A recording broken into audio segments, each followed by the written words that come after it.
새해를 열어주신 하나님께서 오늘 두 번째 주일 예배를 하나님께 드리도록 허락해 주셨습니다.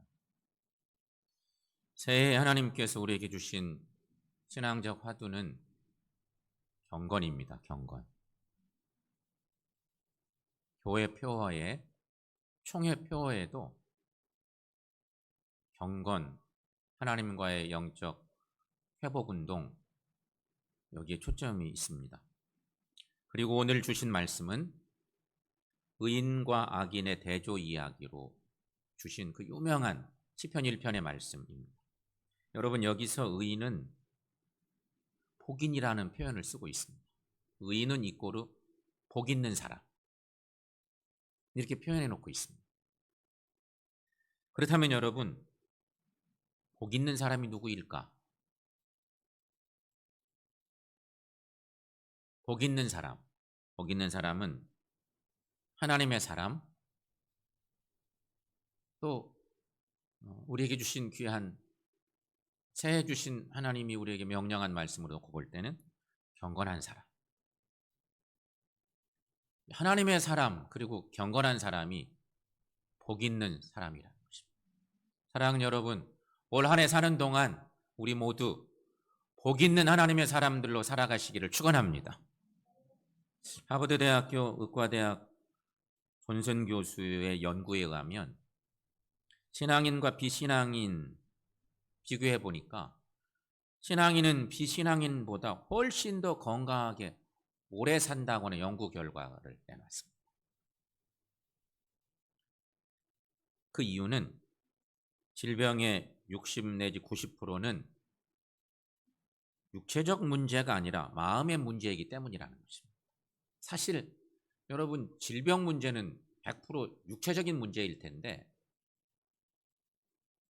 건강하게 사는 사람들이 대부분 신앙인들이 많은데 그 이유는 마음의 문제가 더 크기 때문이라고 하는 그런 얘기입니다.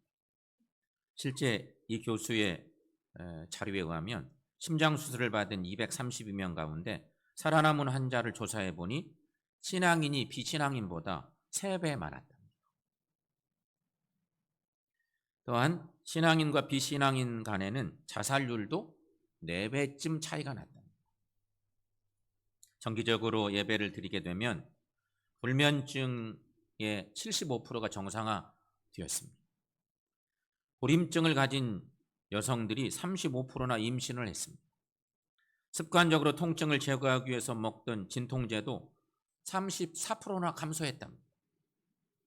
5년간의 연구 결과에 의하면 신앙인은 비신앙인보다 더 좋은 건강을 누리고 발병했을 때에도 훨씬 더 빠른 회복이 온다는 사실이 증명이 되었습니다. 특히 하나님께 드리는 기도는 스트레스 호르몬에 좋은 영향을 주고 혈압을 낮추어주고 편안하게 만들어주고 심장 박동수와 호흡 조절과 그 외에 여러 많은 건강의 유익을 주게 되었다. 존슨 교수는 의학적으로 과학적으로 접근해서 신앙인과 비신앙인을 통계를 낸 거지요. 우리는 이런 얘기를 들으면 우리의 믿음의 고백으로는 이런 고백을 할 수 있지 않겠습니까? 그것이 다 하나님의 은혜입니다. 그런 고백이죠. 하나님의 은혜라. 우리의 믿음의 고백은 그렇게 고백할 수밖에 없어요. 그런데 여러분, 조금 다른 눈으로 보면 이것은 신앙인의 마음과 비신앙인의 마음 구조 때문이 아닐까, 그런 생각이 듭니다. 신앙인과 비신앙인의 마음 구조가 다르기 때문입니다. 여러분, 그림 하나 보겠습니다. 어느 것이 내 마음일까? 자막의 그림을 한번 보시고, 검은색 마음이 하나 있고 선홍빛을 띠는 마음이 하나 있고, 본성에 속한 어떤 사람의 그 마음, 영적인 사람의 마음, 둘로 나눠진 저 마음 중에 내 마음은 어떤 마음일까? 한번 들여다보십시오. 나만이 알 수 있어요? 요즘 내 마음은 어떤 상태일까? 이렇게 체크해 보는 거죠. 내 마음은 어떤 마음일까요? 그리고 이제 오늘 마음 그림을 내 마음에 담아보고 오늘 말씀을 들여다보겠습니다. 오늘 말씀은 의인과 악인의 대조 이야기라고 했어요. 악인과 의인의 대조 이야기. 그 표현으로 하나님의 사람을 노래하고 있는 시편 1편의 말씀이죠. 첫 번째 우리가 생각할 것, 오늘 말씀이 첫 번째 생각할 것은 악인은 하나님을 거역하는 자라는 것입니다. 오늘 본문 1절 말씀, 너무 유명한 말씀이죠. 여러분 함께 읽어보겠습니다. 복 있는 사람은 악인들의 꾀를 따르지 아니하며 죄인들의 길에 서지 아니하며 오만한 자들의 자리에 앉지 아니하고. 아멘. 여기서 악인은 복 있는 사람, 즉 의인과 대조적인 존재입니다. 그런데 여기 중요한 것, 여기서 악인은 세상 사람들이 흔히 생각하는 악인이 아닙니다. 이걸 우리가 기억하셔야 돼요. 성경이 말하는 악인, 여기서 악인은 세상 사람들이 흔히 생각하는 악인이 아니에요. 일반적으로 악인 그러면 어떤 특정한 악을 행한 자를 가리킵니다. 살인하고 아주 흉악한 죄를 범하고 세상 사람들이 전부 다 싫어하는 그런 사람, 악인이라 표현하죠. 그러나 성경에서 악인은 반드시 어떤 특정한 악을 행한 자만을 지칭하지 않습니다. 성경에서 악인은 근본적으로 하나님을 거역하는 자를 이르는 의미가 더 큽니다. 그것이 중요한 것입니다. 왜냐하면 하나님은 절대 선이신 하나님이시기 때문이라는 거죠. 본문에서 악인은 세 종류로 나타납니다. 악인, 죄인, 오만한 자 이렇게 표현하고 있습니다. 여기 조금 더 들어가 보면 여러분 악인은 어떤 존재이냐? 의인의 반대 개념의 사람인데 하나님을 거역하는 사람을 말하는 것입니다. 감히 하나님을 거역하고 살아. 그게 악인입니다. 그런가 하면 죄인은 다 비슷하죠. 그 범주에 다 속하는데 죄인은 고의성 혹은 의도성이 두드러진 악인을 말합니다. 이렇게 하면 하나님이 싫어하는 걸 내가 잘 알아. 고의적으로, 의도적으로 악을 행하는 거예요. 이건 무척 불순한 존재이죠. 너무 불순한 존재. 그런가 하면 여러분, 오만한 자는 누구냐? 절대 선이신 하나님을 멸시하고 하나님의 말씀을 모독하는 사람.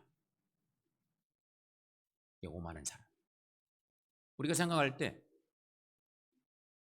악인, 죄인, 오만한 자, 세 사람을 놓고 보면 언어적 표현으로는 오만한 자는 죄인인 것 같지 않아. 별로. 근데 성서는 그렇지가 않아요. 사실 이 사람이야말로 매우 심각한 사람이에요. 오만한 자. 죄인 중에 죄인에 속해요. 오만한 자가.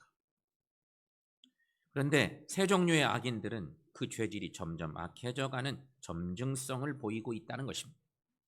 이들은 하나님을 알면서도 의도적으로 하나님을 거부하는 사람들을 말합니다. 그러니 그 죄질이 더 악한 것이죠. 그러므로 선악의 절대적인 표준이신 하나님을 거역하는 자가 있다면 그는 분명 악인이라는 것입니다. 사랑하는 여러분, 우리는 하나님을 어떻게 대하고 사는지, 하나님의 말씀을 어떻게 우리가 받고 사는지 점검해 볼 일이라는 것입니다. 사랑하는 여러분, 하나님은 어떤 분이실까요?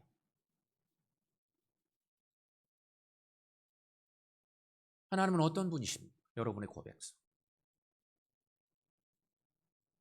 하나님은 살아계신 창조자 하나님이십니다.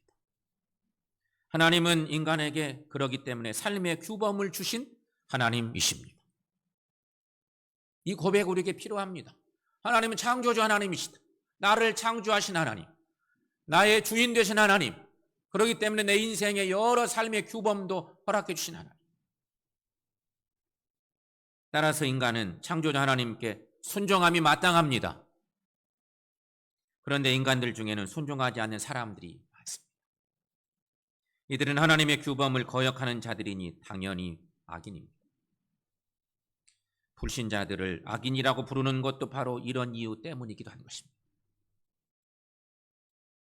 물론 불신자들은 자신들이 악인이라 불리는 것을 아마 불쾌하게 생각할 겁니다.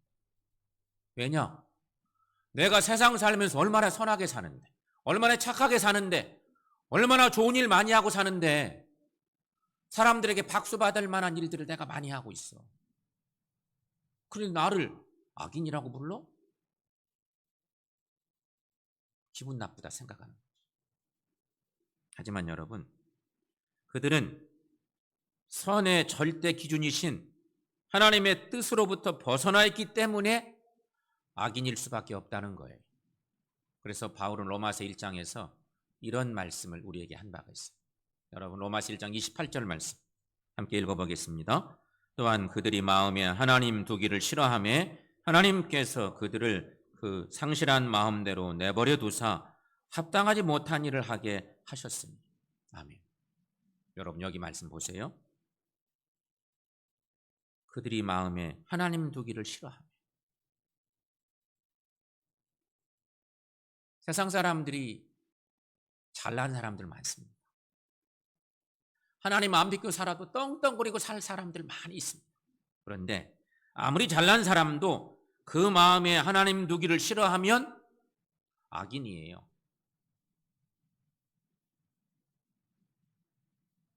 창조주 하나님을 믿지 않고 살아. 하나님이 인생의 삶 속에 삶의 규범을 허락해 주셨는데 그런 거 신경 쓰지 않고 살아. 그 마음에 하나님 두기를 싫어하며. 그러니 악인일 수밖에 없는 거예요. 하나님을 거절하고 살아. 여러분, 여기 정말 뛰어난 100m 달리기 선수가 있다고 해봅시다. 이 사람은 달리기만 하면 맨날 1등해요. 너무 뛰어난 운동선수야. 하지만 여러분, 그가 아무리 빨리 달린다고 해도 만약 자기 트랙을 벗어나서 달리면 어떻게 될까요? 그냥 실격입니다. 아무리 뛰어난 선수라도 자기 트랙을 달려야 되는데 자기 트랙을 안 달리고 엉뚱한 남의 트랙으로 달렸어. 트랙으로 달려. 그럼 그대로 실격이에요. 왜냐하면 규칙에서 벗어났기 때문에. 그냥 아무리 빨리 달려도 그냥 실격에 해당합니다. 하나님 앞에 사람도 마찬가지라는 것입니다. 사람이 어떤 특정한 악을 행하지 않았어도, 또한 착한 일을 많이 했어도 선의 절대 기준이 되시는 하나님을 거역하고 있다면 그는 악인일 수밖에 없다. 그리고 이런 사람은 하나님의 심판을 받을 수밖에 없다는 것입니다. 그러므로 여러분, 세상적으로는 조금 부족해도 하나님을 거역하지 않는 사람은 의인으로 인정받습니다. 여러분, 성도들이 의인이라 불리는 이유가 뭘까요? 우리가 하나님 앞에 의인이라 불리는 이유는 우리가 세상 사람들에 비해서 선하기 때문이 아닙니다. 성도들이 의인이라 불리는 것은 하나님을 거역하지 않고 하나님을 경외하며 살기 때문입니다.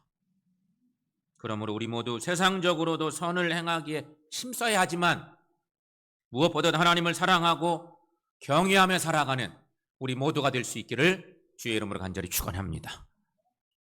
두 번째, 복 있는 사람은 오직 율법을 주야로 묵상하는 사람이다 하는 것입니다. 여러분, 오늘 본문의 2절 말씀 또 한번 읽어보겠습니다. 오직 여호와 율법을 즐거워하여 그의 율법을 주야로 묵상하는도다. 아멘. 앞에 1절 말씀에서 우리는 복 있는 사람은 어떤 사람인지 역설적 표현으로 1절은 말했었습니다. 우리 잘 아는 말씀이죠.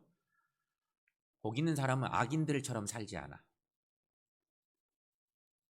죄인의 길에도 서지 않아. 그리고 오만한 자들의 자리에도 앉지도 않아. 거기 악인들처럼 살지 않고 죄인들의 길에 서지 않고 오만한 자들의 자리에 앉지 않아. 이런 사람들이 의인이고 복 있는 사람들이에요. 그런데 여러분, 이러한 삶은 복 있는 사람의 소극적 삶이에요. 그런 자리에 서지 않는 거야. 그런 길 가지 않아. 그런 일 하지 않아. 적어도 하지 않고 그냥 견디고 가만히 있는 거야. 복 있는 사람. 악인들처럼, 죄인들처럼, 오만한 자들처럼 살지 않아. 그래도 의인이고 복 있는 사람이에요. 근데 이것은 소극적인 삶의 자세. 그냥 가만히 있어도, 그런 거 안 하고만 있어도 되는 소극적 신앙의 삶의 얘기. 그런데 진짜 복 있는 삶은 어떤 거냐? 말씀은 이렇게 이어지죠. 여호와 율법을 즐거워하는 사람. 그게 복 있는 사람이에요. 참고 있는 것이 아니라 이것은 하는 거예요. 적극적 삶의 자세. 소극적 자세가 아니라 적극적 자세. 진짜 복 있는 사람은, 하나님의 사람은 여호와 율법을 즐거워하는 사람이라는 거예요. 사랑하는 여러분, 복 있는 삶 살아가는 우리 모두가 될 수 있기를 축원합니다. 여호와 율법이란 하나님의 모든 가르침을 의미합니다. 그러므로 복 있는 사람은 하나님의 가르침을 즐거워하는 사람이죠. 이들에게 즐거움의 근원은 오직 하나, 하나님의 말씀입니다.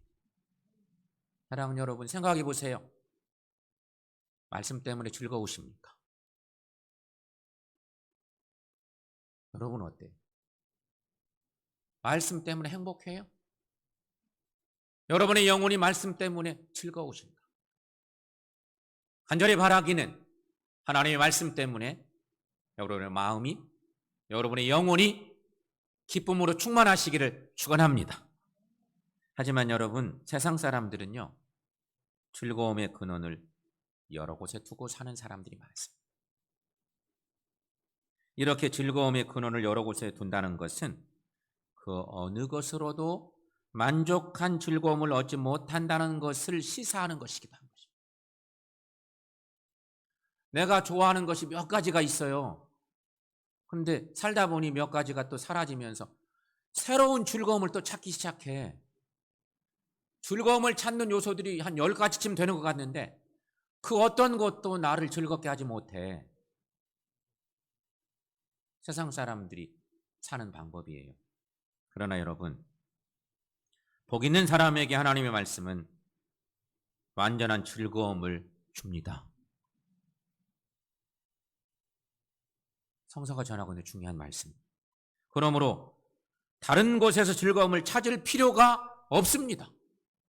오직 하나님의 말씀 하나면 만족한 즐거움을 줍니다. 그래서 2절 하반절 말씀 보면 그 율법을 주야로 묵상한다 표현하고 있습니다. 주야로 묵상한다는 것은 항상 묵상한다는 얘기예요.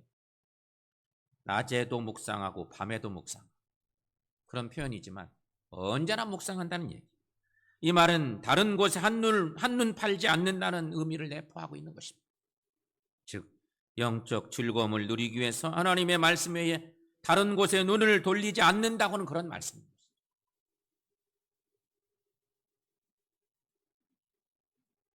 이쯤 되면 여러분, 우리가 고백할 수 있는 이런 말씀이 있지 않겠습니까? 오직 하나님의 말씀이면 충분합니다. 여러분 따라해 보겠습니다. 오직 하나님의 말씀이면 충분합니다. 오직 하나님의 말씀이면 충분합니다. 이 고백이 우리의 고백이 될 수 있기를 축원합니다. 그러므로 여러분, 하나님을 사랑하는 사람에게 하나님의 말씀은 영혼을 소생시키며 삶을 지혜롭게 해주고 마음에 참된 기쁨을 허락해 주십니다. 그래 3절 말씀은 얘기합니다. 하나님의 말씀을 묵상하는 자는 시냇가에 심은 나무와 같답니다. 하나님의 말씀을 묵상하는 자는 철을 따라 열매를 맺는 은혜를 입는다는 것입니다. 하나님의 말씀을 묵상하는 자는 그 잎사귀가 마르지 아니함 같으니 그가 하는 모든 일이 다 형통하다. 3절 말씀 그렇게 노래하죠. 그는 시냇가에 심은 나무 철을 따라 열매를 맺으며 그 잎사귀가 마르지 아니함 같으니 그가 하는 모든 일이 다 형통하리로다. 그러므로 여러분 누가 복 있는 사람인가의 판단은 그가 하나님의 말씀을 즐거워하는가의 여부에 달려있다는 것입니다. 더 구체적으로 내 삶에 적용해 볼까요? 내가 과연 복 있는 사람인가? 내가 과연 복 있는 인생을 살고 있는가? 내가 하나님의 말씀을 유일한 즐거움의 근원으로 삼고 있는가를 확인해 보면 내가 복 있는 사람인지 아닌지 알 수 있다는 것이죠.